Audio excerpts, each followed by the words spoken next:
Yo, what is up guys? It's Pedro here, and in today's video I will be talking about the report that the Washington football team is very interested in signing Carolina Panthers receiver Curtis Samuel. I'll talk about what his fit would be in DC, how much it would cost, and much more. We'll also talk about some very interesting Alex Smith quotes that he did in an interview and why it likely means Washington is moving on from Alex Smith. So if you guys are new, subscribe for Washington and NFL content. So let's get right into the video.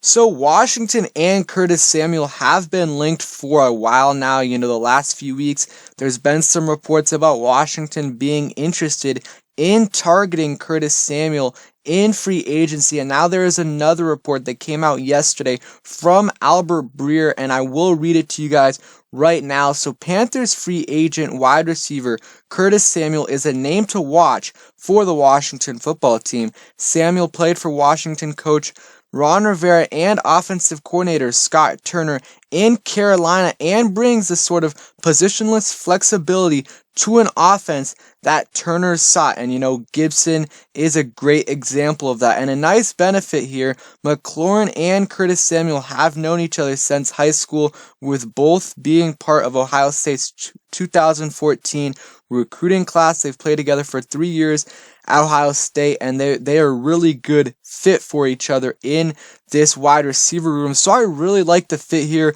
for, Curtis Samuel in Washington, especially since it's going to be a lot cheaper than the other guys. Of course, we would want Allen Robinson, but that's going to be a lot of money, and there's going to be a lot of different teams competing to go after Allen Robinson, maybe 10 plus teams, probably less teams than usual, just because a lot of teams are not going to have much cap space, but there's every team that has enough is probably going to go and try to get someone like Allen Robinson, but there's going to be a few less, suitors for Curtis Samuel, and I think that, helps Washington a lot, and increases the chances of Washington signing him. So let's go through Curtis Samuel's stats, what he's been in the league. So was a second round pick by, Carolina. Marty Herney and Ron Rivera were there when he got drafted. Played 9 games in his rookie year. Didn't really do much. 115 receiving yards, 64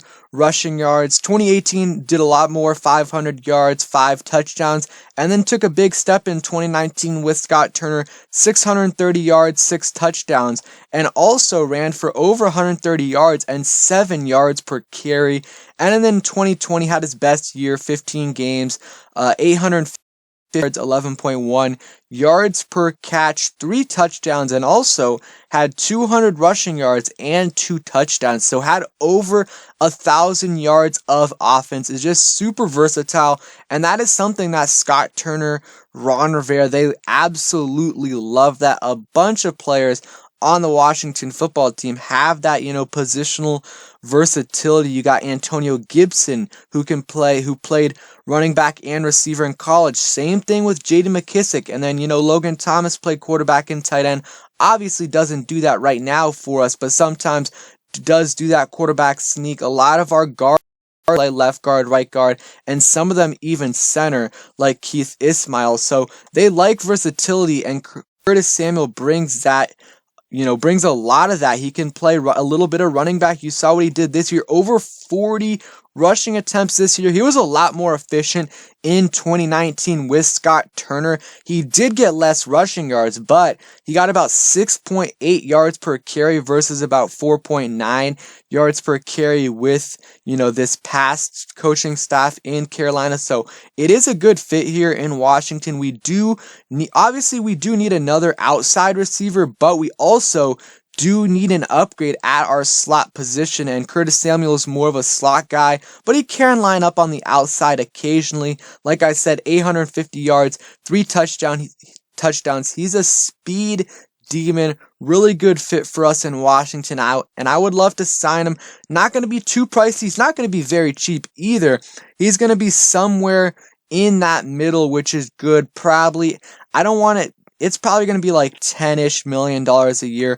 Not really. Some teams might view him better than others and give him more than that. I'm not really sure, but it should be around that range, and I would definitely go after him to upgrade that slot wide receiver position, especially since he's familiar with the scheme and it won't take him too much time to adjust. Also, he played with Kyle Allen, he played with Taylor Heinicke, so if those guys starts, he's going to have familiarity with them as well. It's just a perfect marriage in my opinion. And I think a lot of the guys in Carolina liked Kyle Allen and Taylor Heinicke, so that might incline him to come here a little bit more than some other receivers that aren't very familiar with, Taylor Heinicke or Kyle Allen. So I would like us to pursue him in free agency.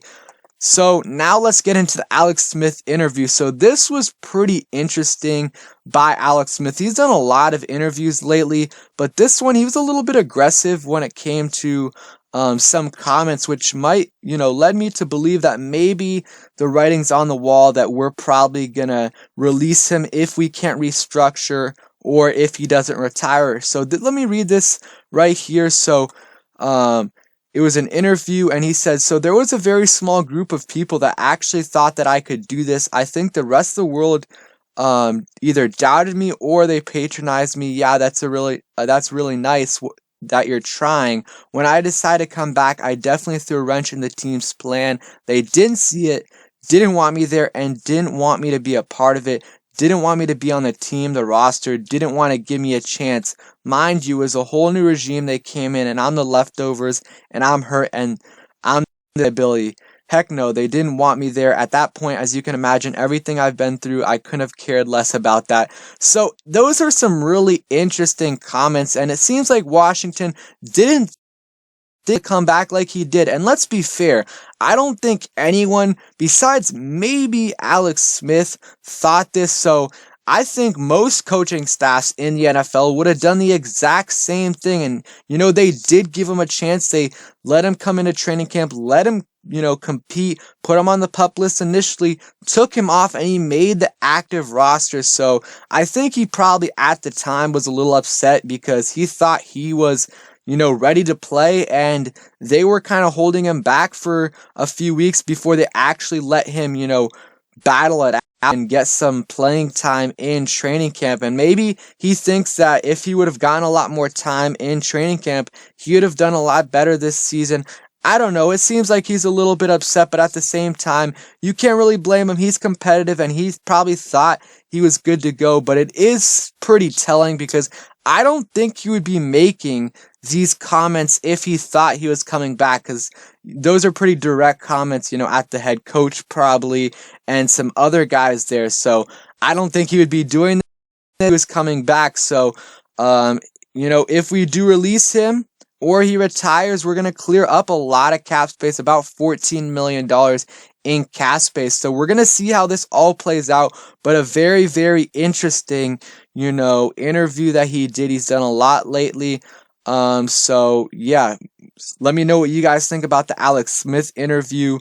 Who do you think's right? And then also, what do you think about the possibility of the Washington football team, signing Curtis Samuel? I personally like it, especially just because of the familiarity and what he brings to the table. So thank you guys for watching. Hope you guys enjoyed the video. If you did, please smash that like button, subscribe if you guys are new, and turn on those post notifications so you never miss a video, and peace.